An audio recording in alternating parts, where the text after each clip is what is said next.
So the big question is this: how are those in the self-storage industry like us going to be successful in today's market? That's the question, and this show will give you the answers. My name is Jim Ross, and welcome to the Self-Storage Show.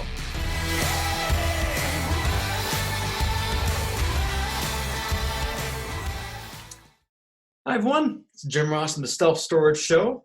And today we got a little new segment for you. We're going to do a self-storage talk. So I reached out to some of my friends in the industry, and of course, Jen, you raised your hand first. So you're first up on self-storage talk. Thanks for joining us. Thanks for having me. Well, for those that, you've been on the show a few times and everything else, but for those that aren't aware of you, come on, give us a little bio. Tell me about yourself. Jim Mooney, I'm Vice President of Operations for Freedom Storage Management. We are based here in Pennsylvania. We're currently managing 13 properties on the East Coast. I've been with them about a year. I've been in the industry about 20 plus years, so I feel old some days. You and I talked before about when we started how things were so not technical with paper leases and yellow pages, and it's amazing how far the industry has come and how we've adapted to the industry and renting online and all that stuff. So there's a lot out there. So it's interesting and it's fun, and I enjoy it every day. So pleasure to be here. You know, we're old, but we can both relate to the paper leases and the yellow page ads and all that kind of stuff. So Absolutely. we're ancient. Well, anyway, for this segment, I thought it'd be kind of fun. For those of you that aren't aware of it, Inside Self Storage has a forum called ISS Talk, and it's kind of fun. I'll be the first to admit, sometimes I've kind of let it lapse and haven't gone on it for a while, and I just kind of jumped back on it last week, and there's a lot of good questions that are being asked here, and people are jumping on and answering them. So I figured, why not kind of jump off that platform? I'll take some questions and we'll answer it here, so that we can kind of give them some love, and we'll have you do it this way, kind of a little bit different of way of getting the answer out to everybody. We can just have a little chat. Sounds good to me. So anyway, I went on and I pulled just did it this morning. It took about 10 seconds and pulled off two questions. I'm like, oh, these are good questions. So here we go. One of them says, and I won't say who asked the question, I'll just give it the question here. It says, anyway, I have a new manager. What do you recommend on getting someone with no prior self-storage experience ready to hand the keys over essentially to running a site? So we're talking about a new hire here. Okay. New hire, just jumping in the storage industry, kind of what your training, what do you recommend? So. Yeah, I mean, traditionally for me, when I hire, traditionally, I don't hire from within the industry. I hire more of a sales-oriented, sales-minded person. Like cell phone stores are a great place to find them. Waiters or restaurants, front desk at hotels are always good people. Higher end department stores, Best Buy, type of that are going around. They're used to selling. They're used to being interactive with the customers. And it all really vary on how they like to learn for me. Because the one first question I ask, are you a hands-on learner? Are you a note taker? Are you, osmosis? Do you see and absorb it? What works best for you? Because you can have somebody who's very intelligent but needs to be hands-on. Yeah. And if you're not letting them hands-on, it curtails their learning. So I always ask that question up front to see what kind of person they are, to figure out how I know to guide them with. I always put them with an experienced manager or myself if I have a store that's brand new and they're not there. And we just kind of, I use SiteLink, and I love SiteLink's demo mode. It's great for training. And you can let them in there and play and not worry about messing up data. So they can do move-ins, they can do transfers. The biggest thing is, and I say this all the time, we can teach anybody how to rent a storage unit, but you can't teach the personality behind the person. Yep. So you have to have that first to be able to work with. And everybody's different. I mean, I've had managers who pick it up in a week and are confident and going, and I have managers who take 2 or 3 to really be on their own. So it all depends on how you work with them.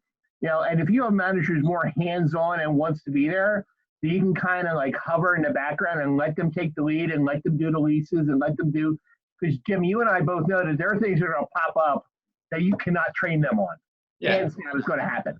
Yep. So to tell somebody, okay, you're ready for anything, they're not. Yep. You just have to have the tools. But for me, it's critical to have a good training procedure A manual, handouts, cheat sheets, whatever you use. Like over the years, I've created cheat sheets left and right for SiteLink and for the mail service and for OpenTech and for different things on how to work things. Biggest thing for me is getting them comfortable in the seat in front of the computer and being able to handle this stuff. So walking through the daily process. The first day we kind of talk a lot about what they're going to do and kind of let them watch. And then the second day, as we feel they're going, we kind of get them into the seat and start letting them take controls, for lack of a better word, and run the computer and just kind of be there to watch it. And I tell everybody up front, if you make a mistake today, and you will, we can fix it today. Just don't hide it. Yep. You know, where you ever have a manager who hits a button on the computer and it goes away? Yep. What happened? I don't know. Yeah, we're going to find it. So you just need to make sure that's that way. So, and then always refreshing. So like when I have people come back in after 2 or 3 days, I'll sit down and say, okay, what do you like so far? What do you not like so far? What do you need help with? And let them tell us how they're feeling with it. Because, and I say this all the time, the only stupid question they're ever going to ask is the one they don't ask. Well, of course. Yep. But you have to make sure, because they come in, they're new, they got that, I don't want to say fear to them, but they're the newbie on the block. They're uncertain. They don't want to make a mistake. They don't want to, whatever. And when you can kind of take that away and kind of lift that up and say, guys, we know you're going to make mistakes. We're here to help. We're here to fix it. We're here to show you the right way to do things. That's good. So what's kind of like your average, do you think, if you had to put a number on as far as like one-on-one training a new person, what's like the average length of time? A couple of days, 3 days, a week? I've heard so many different things. I'm curious. I would say at least 5 to 7 days in the office together. Wow. And again, some are sooner than later. Yeah. But by day 3, 4, I won't leave anybody alone in a store unless they've been with me for 3 or 4 days. By day 5, they should be comfortable enough, but we're close enough we can get to them. Yep. Because the last thing you do is day 2, hey, here's the keys. Good luck. That's how I was trained. Come on, that's how it works. We all are trained that way. I know. Actually, it's ironic. Where I'm at now, I have a manager, Stan. He's a great guy. He been at this property for like 12 years. He ran the thing, but it's the same thing. He was kind of saying, "Here you go." Yeah. And we came in last year, and he was like, he thought we were dumber than a box of rocks, and we went through everything, and really, this year I nominated him for Pennsylvania Manager of the Year, and he won. Nice. So he is like my, I don't want to say poster child, because he has just taken and absorbed everything we've given him and learned from it and realized that I want them working smarter, not harder. And by using the tools we can give them, makes their life easier. No, that's pretty cool. Well, while I'm thinking about it, you have to have him reach out to me. I wanted to talk to him. Okay. It'd be kind of cool to have a man. I've been trying to get some managers on to talk to managers, so perfect. That'd be a great guy to talk to. I will have Stan reach out to you. Absolutely. So it sounds like we're kind of in agreement when it comes to as far as training. You can sit there forever and talk about that. If this happens, and do this. When that happens, do that. There's so many things that pop up. You can't cover it all. No. I mean, obviously, you got to cover the basics of getting the software in and out. And with the demos, if listeners here are not really taking advantage of all the demo options on your storage software, you're doing yourself a disservice. I mean, what I personally do is when I hire somebody, after I hire them and before the first day of actually in the office, I make sure they're signed up for a demo account. I'm like, you just play all you can, do everything you can on there, kind of get familiar with it. And that way, when they come in the office the first time, they can kind of sort of hit the ground running a little bit because they're somewhat used to, just playing around with it, watching tutorials. Yeah. And it helps save my time a little bit too. So. Yeah, but you have a lot of people who are good at that and want that, and then you have some people who are very hands off. So yeah, for me, the biggest thing is I kind of equate it to when a customer walks in the front door. Have you ever used storage before? And you know which way to go. Yeah. Yep. I kind of equate the same with the manager. What kind of learner are you? And then I know which way to go, and because if I'm talking to someone who's more a detailed note taker, we're going to be writing more stuff down. We're going to print the stuff out. They're not as easily adaptable to jump on the computer day 2 or whatever. So it really learns the system. So It really works. Oh, it totally does. It's just kind of fun to hear different strategies, if you want to call it that way, of just kind of training procedures and things like that. But like you said, you have your checklist. That should be standard throughout anywhere. I don't care who's training. You got to have some sort of a checklist to make sure you're covering your bases, not just winging things. It's making sure you're covering.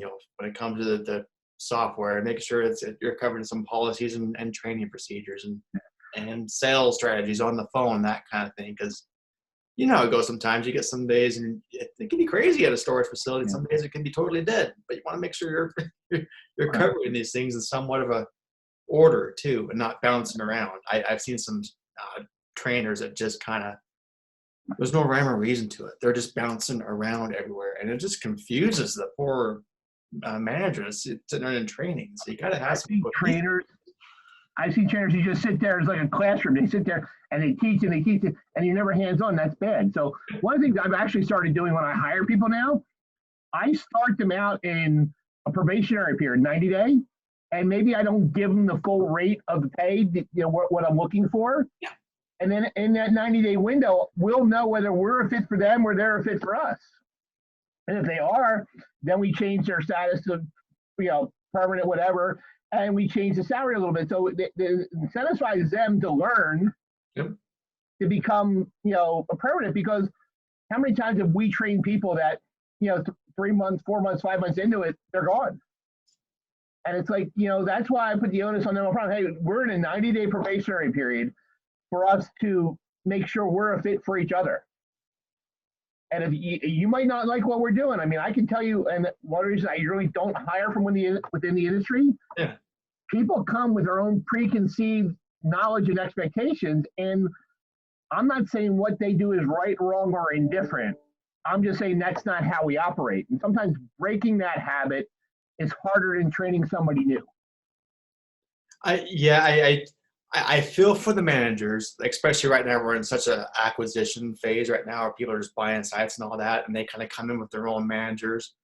And it doesn't matter how long the manager's been there prior; they're just like, "See ya, we have our own people." I feel for those guys tremendously, because I've been on that side of it a few different times now.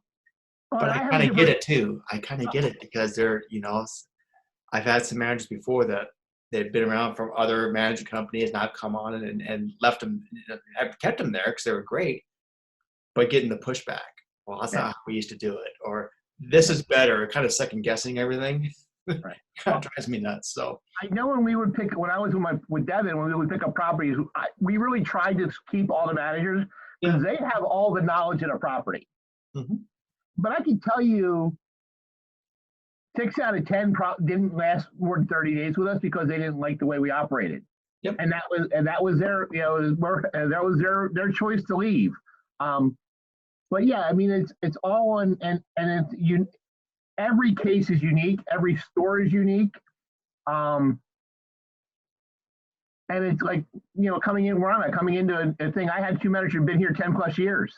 And I'm like, oh, this is going to be hard, because they've been used to doing their own thing, but they both really adapted, and people want to do a good job for you.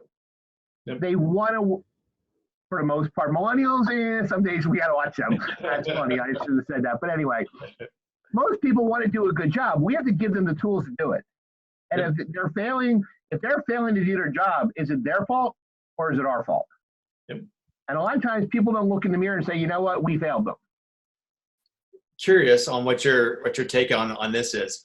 Again, I guess sometimes you get some managers like, okay, I'm glad to hear CF gone, and they leave. But when you have the opportunity, when they're a great manager, they're just kind of moving on, and you're filling that position to take over for their site.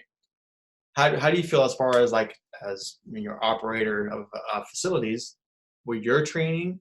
Or do you have some time where the current manager there is also help training a little bit, kind of help show them the ropes of their specific site? What do you do? It's hard, because a lot of times when you have a manager who is resigning or whatever, a lot of times, right, wrong, or indifferent, they've checked out. Yeah. So do you want to have a new person there learning bad habits from somebody? I mean, I know we'll be there or whatever, but you take that into consideration. If somebody's been there a long time and they're moving on, you know, their family's transferring out of the area, things like that, there are always circumstances. But a lot of times when people leave, and it's usually a lot of times people are leaving because they're not doing what we want them to do anyway. Yeah. I would probably say, you know what, let's just cut clean, and we'll start fresh with new people. Because I really don't like when they start picking up bad habits. Yeah. Or the person leaving is going to be like, well, I'm taking a longer lunch today, or I'm coming, you know, you're there to do your job. And I want that to be the case. I'm just curious, because I've seen now a lot where they'll just have, you know, the current manager, oh, they got it, they'll train them. And it's like, oh, yeah, you're kind of opening yourself up to a lot of things that you really shouldn't, you know, so. Exactly. We're on the same page there. So I think really, yeah, it just comes down to, you know, planning it out ahead of time of, you know, planning what you want to hit, what's the important part you want to go through when it comes to a new manager, having that kind of a checklist to go through.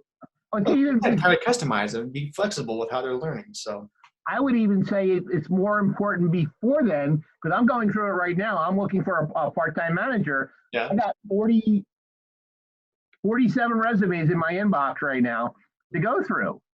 And you got to sit there and go through 47 resumes because you might pass the one that's really good. Yep. But, you know, you're looking for people who had the sales experience, who have customer service experience, who have those things. Age, sometimes the older people are better. They more, but like when I got I can give you a prime example. I had a resume for my last hire. He had 7 jobs in 1 year. Red flag. Yeah. So delete.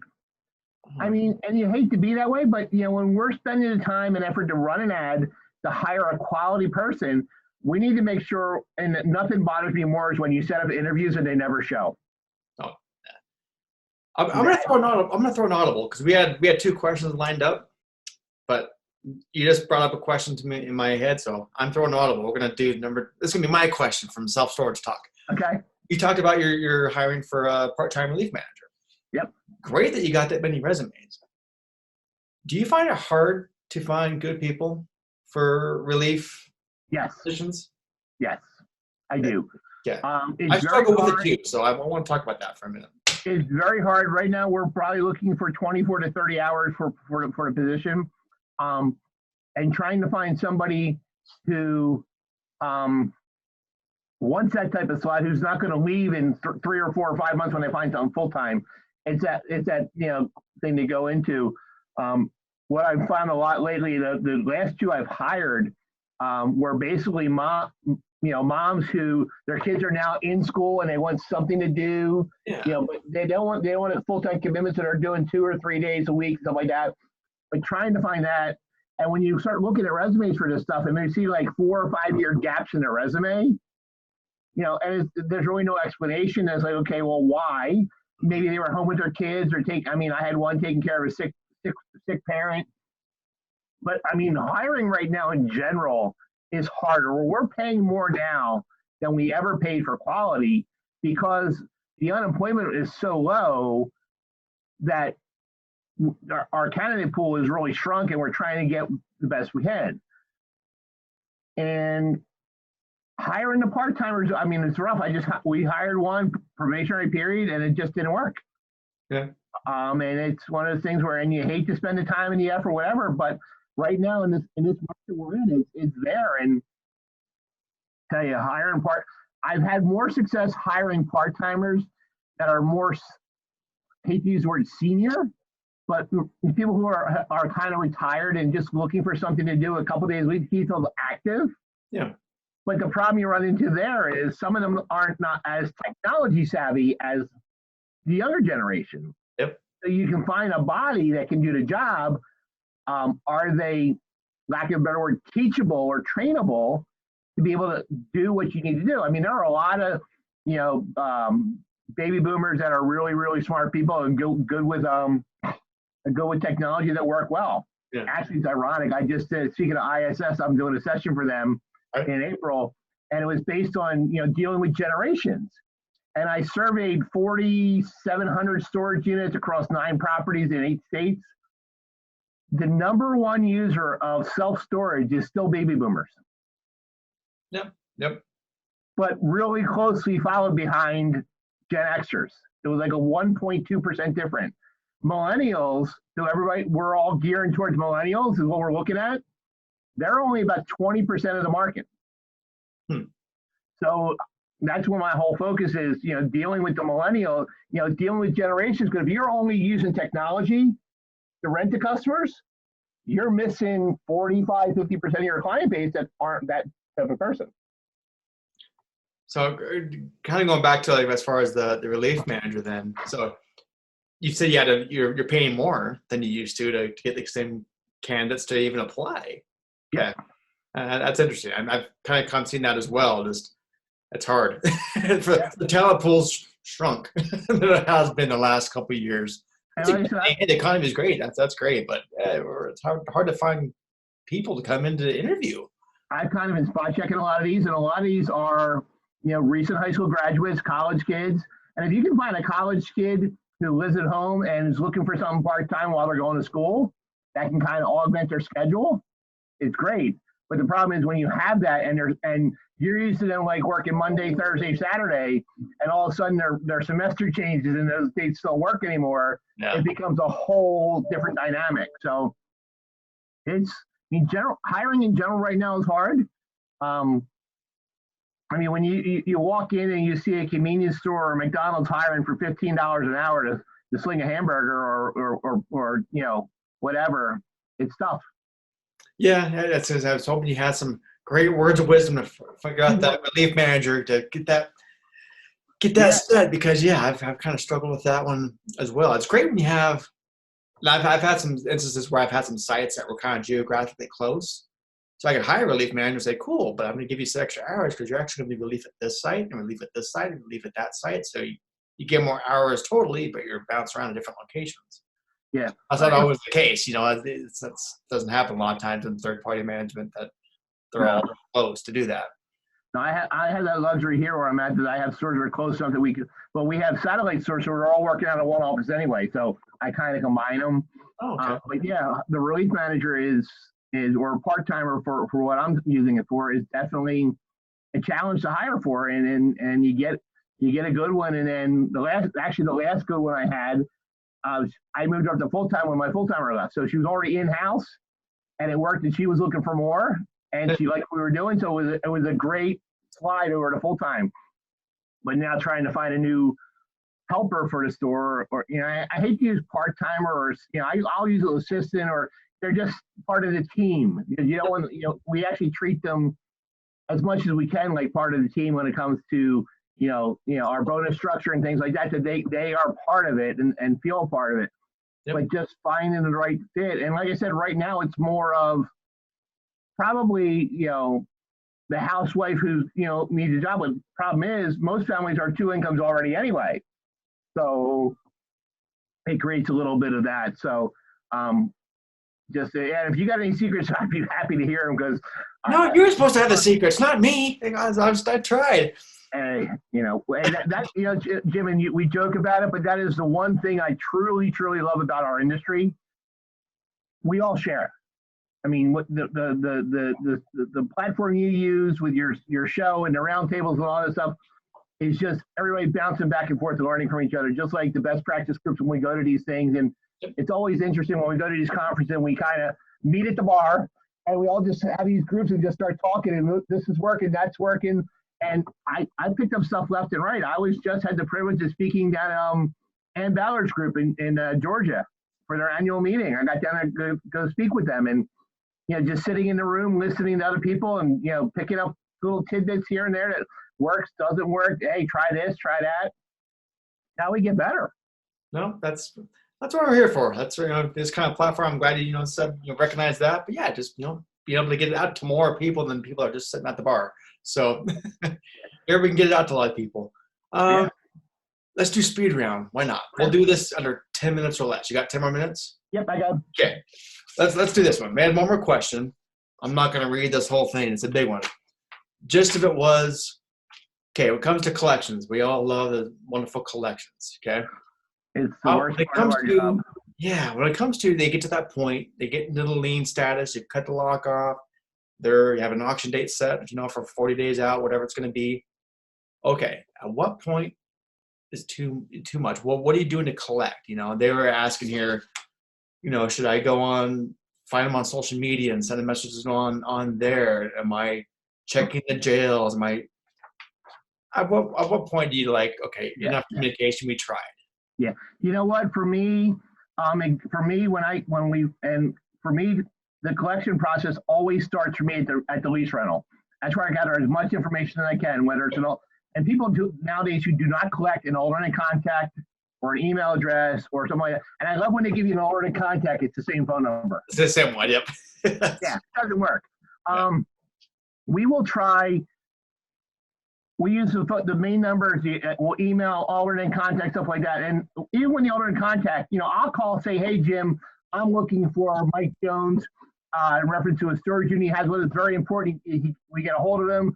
Can you get a message to him to have him call us? I don't say anything about it because in today's world, you really don't. I even train my managers that when you're calling the person's phone number, and if you get a generic voicemail, like you've reached the number or whatever, yep, very generic, no details. Hey, I'm looking for John Smith. This is Jim from Quick Store Self Storage. Please call me back at what? I don't go into details. Yep. Now, a lot of times you'll have where the mother's the alternate contact, and you call there, and she'll say, okay, what did he do this time? Oh, ma'am, I really just need to speak with him about his storage unit. And she goes, he didn't pay his bill again, did he? I said, ma'am, I really need to talk to him. Yeah. So I get to the point, you can usually tell with people, and for me, it's more of, one of the words I use a lot in my stores is, you want to get a commitment from them to pay, a commitment date when they're going to pay their bill. That way, when you call them back, hey, Jim, you had a commitment to pay your bill yesterday and you didn't keep it. Hope everything's okay, but what's going on? Kind of put the emphasis on them, but I tell my manager all the time, by the time we get to the sale process, they've had 15, 20 minimum phone calls. They've gotten emails, they've gotten letters. Now, I do make sure critical that if we're emailing out to somebody, it's correct. If the late letter, if we use SiteLink's mail service, we got to mail them that we know the addresses are correct. That's allowed. I dot the I's and cross the T's big time there. Yep. Because we could put everything in wrong. But if I know managers who will go on the social media and stalk Facebook accounts and all that stuff. Not a big fan of it. I think that you become, they know they're due. Checking for jails. I was really waiting for you to say checking morgues. That was probably there too. Yep. I think, you know what, we've committed everything we can do from a standpoint of we've reached out to you on every avenue you gave us. Yep. To pay your bill. And by that point in time, it's not a shock to anybody that we're selling your stuff. Yep. And I had one the other day, customer walks in to pay her bill. If you want to give us a check, like, man, we can't take a check. She goes, oh. I said, okay. I was in the store. I said, okay, Michelle, call the bank to verify the funds on the check. And the lady said, no, don't bother with that. So, man, we can't take checks. We take cash for money order. Then we will take a credit card in person, but I won't do it over the phone. Yeah. But, by that point in time, and again, it's probably it is my least favorite part of the job. I don't want to sell anybody's stuff because not only do they lose their stuff, they're going to go to a national debt collection agency for the balance due anyway. Yep. So now it's double bang. And that's what I was going to say. A general rule of thumb is when it comes to collections, and I get it more from the owners that take it so personally, like they owe me money. I'm going to find them and they're going to pay me back. Okay. Once it gets to that point, when it's getting ready to sold for auction, more often than not, they don't want to be found, quite frankly. You've already given them so many opportunities. So great rule of thumb is whatever you've already collected, and the information you've gotten from them at the time of move-in, email, their cell number, that's information you're going to go off of. Mm-hmm. Don't go and do the social media stalking. Don't be checking anything else. Just go off whatever information they gave you. That's the way you're trying to reach them. That's it. Just stop. Like you said, after that, when it goes to auction, great. One thing I try to do, what you can after that, but that's a good rule of thumb. One thing I try to do right now, for me, the end all be all is get my unit back. Yep. Right. Yep. I will make a deal with somebody, pay me 60% and get out. Because and we all know when we cut a lock, we can tell whether it's going to sell an auction, online auction or not. We're using 2 different online companies, so we know what we're going to get. Yeah. And a lot of times you say, you know what, pay me 60%, come get yourself and get out. Again, we document the hell out of the account. So if we ever had to stand in front of a judge, we've done everything we can. We even offered them an out and they didn't take it. Yeah, exactly. I tell my manager, you guys can sleep well because we've done everything we can. I got one right now where a customer moved out, does 3 things in the unit, piece of furniture in the unit, and says, "Well, I'm done." I'm like, "No, it's not done till you're out. So you're going to go through the whole process." Exactly. Yep. And I'm like, I can't. And you highlight in the lease, not considered vacant till empty. And people don't get it some days, and it is a hard part of the job. But as I tell the managers, and again, we talked earlier about training, and earlier about forms, and earlier about procedures. Having a foreclosure procedure and a checklist is critical. Now, for me, again, I use SiteLink and I love SiteLink. I've actually taken some of my forms and put the lock cut in SiteLink, so it will generate the lock cut form with all the information they need on there to load it into Treasures. So the manager knows, okay, I got to cut my locks today. We go out and print the forms out, we go cut all the locks. They know they go online. We dot the I's and cross the T's. All the folders are set up. If you use the mail service or you're using RPost or whatever your state allows for, as long as you have everything documented and you've made the calls, like you said, there are people that don't want to be found. I mean, it could be that somebody passed away. Yeah. I've had that, but and even I have a manager right now that we sent a letter out and she's worried because the customer hasn't signed for it yet. I said, look, all we need to prove is we sent it. So all the state required, we sent the mail, the certified letter through the post office. We done our job. Yep, you're done. Yep, exactly. So yeah, I would not. I try to keep my managers off of social media as much as I can in the office anyway. Sure. So to allow them this You don't want them to be vigilantes, going out there and stalking people. Yep. No, it's not worth it. Yep, I'm there with you. Yeah. Well, good. Let's wrap up this segment. Thank you for being the first one on self-storage talk. This is kind of chilling and BSing back and forth. You know me, I'm always up to learn and share, so it's a great platform. Cool. We'll do it again. All right. Thanks so much. See you later, Jim. Next time. Bye. Take care. Thank you so much for listening to the Self Storage Show. Would you like some free stuff? Go to 3milestorage.com/free to find a list of items you can get for free that will help you dominate your 3-mile market. There, you'll find our free ebook, the Every Call Counts sales script, how to join our Facebook community, access to the next showing of the 3-day online summit, and whatever else we can think of to bring value to you and your self-storage business. So go to 3milestorage.com/free and enjoy.